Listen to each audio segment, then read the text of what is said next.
Hey there, YouTube. This is MintyJosh19. I hope you're all having a good weekend. I know I am. If you saw my last, before I get today's video, I just want to point out I'm sorry that in my last video, my capture card was blacking out. I'm not sure what caused it. It might be the fact that I was sitting behind my laptop where the exhaust fan is. So it was probably overheating. I did try and fix it, but I can't figure out my other capture card's not hooking up properly. So I'll just do that at some point this week. But in today's video, or in my last video, I showed you how to make these Super WRX from Born to Race. This time, I'm going to show you how to make the 2011 Ford Mustang. Oh look, somebody else is drawing a Karen Sultan as well.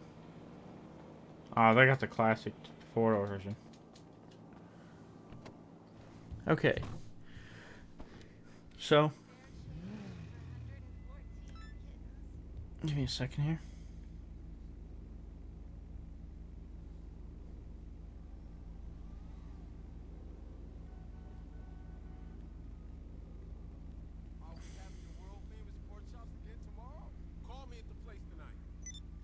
Okay. So, the Mustang that was used in Born to Race is a 2011, I can't talk, a 2011 Ford Mustang GT. And in the film, it's all black, black tinted windows, paint job, and what in my opinion is the worst looking rims you can ever put on a car. And this car belonged to, I want to say, the protagonist of a TV show. He was some kid whose dad was really famous in the racing community, and he was the arch rival for Danny Kruger's dad. So obviously the rivalry passed down to their sons. And in my last film, I actually made this car right here, Danny Kruger's Subaru WRX. But this time we're gonna make his rival's car, who I can't remember the name of, the Ford Mustang.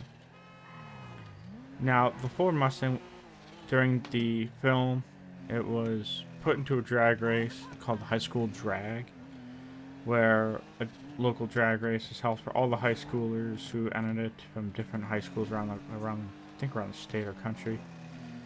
And this Mustang actually made it to the final race against the WRX. But at the end of the race, or towards the end of the race, something happened in the car, and I think it blew the gasket or blew the motor, and there was actually a lot of smoke. And the driver, the young kid behind the wheel, lost control, swerved into Danny's lane, so Danny had to hit the brakes really hard, and the Mustang hit the barrier in the center section and then flew up into the air before landing on the rear tires first and then bouncing on the front tires, and it just completely destroyed this thing. I mean, the bumpers were gone, the whole car was bent, the wheels were falling off, so it was totaled. And Danny actually stopped his car and helped out his rival, who was trapped in the car, because he could tell that the car was gone. He saw the car was catching on fire. Danny brought him back into front of his car and just used his car as a shield while the Mustang blew up. At the film, Danny did win. He ran faster time and a faster speed than the Mustang, so he ended up becoming the winner. But this is always one of my favorite Mustangs, even though the wheels and the rims are super ugly on it. So we're going to go ahead and make it.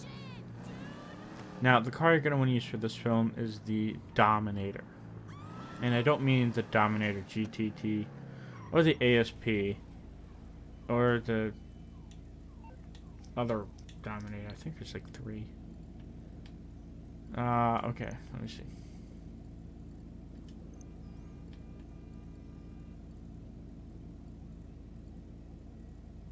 Okay, yeah, so you don't want to use the Dominator, the ASP, or the GTT. I thought there was one more. Yeah, you don't want to use the GTX either. You just want to use the standard Dominator. the Bad Pit Dominator. This costs between $26,250 to $35,000. So it's not that expensive. It's not like the multi-million-dollar cars that we always have. So once you get the car, you can also find this on the street. It's not, like I said, it's the most common Mustang. But once you get it, pretty much you just want to upgrade the armor all the way. Getting tired. What the armor does is it basically prevents you from completely destroying your car if you're to drive it up Mount Chillhead and have it fall down. The bodywork, the window vents, this covers the little window behind the door. You want to put those on it. Upgrade your race brakes. The front bumpers, you want custom splitter on the front of it. This increases the bottom of the bumper to where it's just barely above the ground. The rear bumper, you just want to put, this is what it looks like stock. You just want to put the painted rear bumper on it. Upgrade your engine to EMS upgrade level 4. Excuse me. I put the titanium exhaust on it. This gives it about like another 3 inches hanging out the back. So, like that's stock, and then that's the standard one, or the titanium one.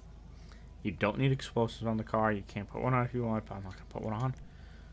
The grille, because the Dominator GT, or not the GT, the Mustang GT has 2 lights in the grille, although 2 more inner lights in the grille.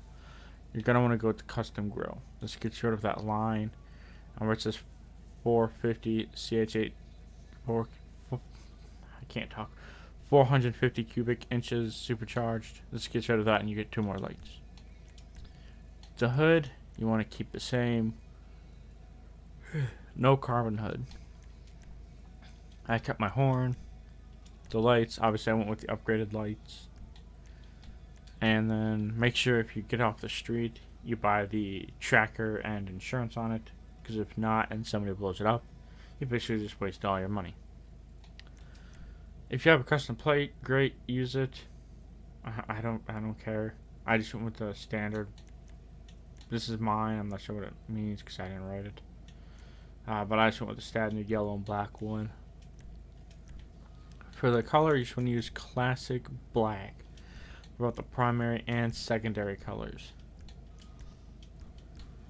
The roof, just your stock roof, because he doesn't have the rear loafers, the carbon roof, or the carbon rears. It doesn't have any of that. If you want to sell the vehicle, if you bought off the street, even with all the mods, you get $135,662. Obviously, put your custom skirts on. This makes the car look like it's sitting lower. For the spoiler, you want to use the ducktail spoiler. This basically just adds a little wing on the back, and without it, it actually will increase your traction just a tad bit. Suspension, I lowered up mine all the way to the ground.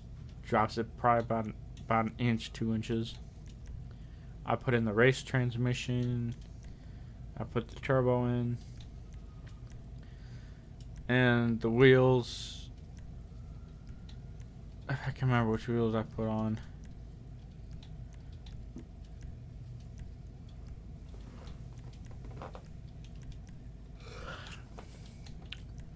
Give me a minute. I want to say these were track. No. I just did. I just bought stock wheels. Son of a...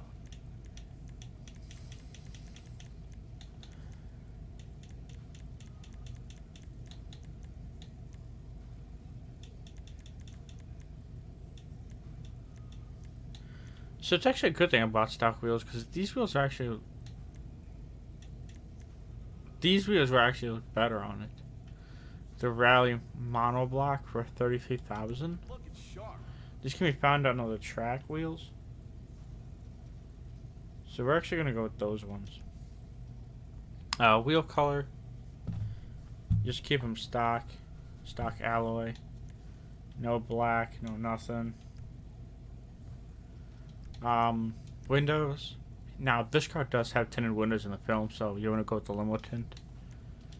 Other than that, that's pretty much it. It's not that expensive of a build. It's just a matter on if you want to make it or not. So if you're looking for a first car that's inexpensive and fast, I'd go with this car right here, the Dominator. So, yeah, that's pretty much it. It's a good movie. I think you guys should watch it. In the meantime, that's it for this video. Hope y'all like it. And don't forget to leave a comment about what you think. And if you have any ideas on cars I should make, I'm all ears. With Rockstar taking away all the cars probably about a month or two ago, I'm actually running out of ideas because some of the cars from the Fast and Furious saga I was doing, they ended up taking away. So I have to find new cars to do. But I hope you all liked the video. Don't forget to smash the thumbs up button and leave a comment. And don't forget to hit that subscribe button. And I look forward to seeing you online, whether it's on Xbox or watching my YouTube videos. And don't forget to follow me on Twitch. I'll probably be live streaming here in a little bit for like 2 hours. Don't forget to follow me on Instagram and Snapchat at MintyJosh19, and on Twitch at MintyJosh19 as well. I hope you all have a good rest of your weekend. I know if it doesn't rain, I'm gonna be going to a water park. I usually go once a year. So yeah, hope you all have a good night, good rest of your weekend, and I will see you on Tuesday. And before I leave, I just want to point out my capture card did not black out at all this video. So I think it's because it was sitting behind my Xbox. It was actually overheating, or one of the wires was loose. Because when I unplugged it and I brought it like forward, so it's sitting on my keypad right now. I think it's actually cooling down. It's still running a bit hot, but not as hot as it was before. So I hope you all have a good night and good rest of your weekend. And I'll see you all later.